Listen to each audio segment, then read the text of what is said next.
káàbọ̀ sí bíbélì kíkà ojoojúmọ́. A máa kà láti inú ìwé Ko Ri Nti kejì orí ìkẹsàn-án ẹsẹ̀ kẹfà dé ẹsẹ̀ ìkọkànlá. Ṣùgbọ́n èyí ni mo wí pé ẹni tó bá fúnrúgbìn kíun ni yóò ká, ẹni tó bá sì fúnrúgbìn púpọ̀ ni yóò ká. Kí ilé olúkúlùkù ènìyàn kí ó ṣe gẹ́gẹ́ bí ó ti pinnu ní ọkàn rẹ̀, kì í ṣe àfẹ́kúnṣe tàbí ti alaigbọdọ máa ṣe, nítorí Ọlọ́run fẹ́ oninudidun ọlọrẹ.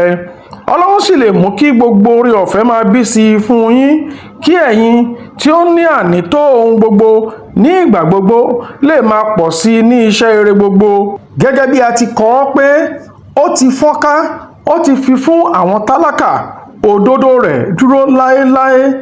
Ǹjẹ́ ẹni tí ń fi irúgbìn fún afúnrúgbìn àti àkàrà fún oúnjẹ yóò fi irúgbìn fún yín, yóò sì sọ ọ́ di púpọ̀ fún irúgbìn, yóò sì mú èso òdodo yín bí sí i.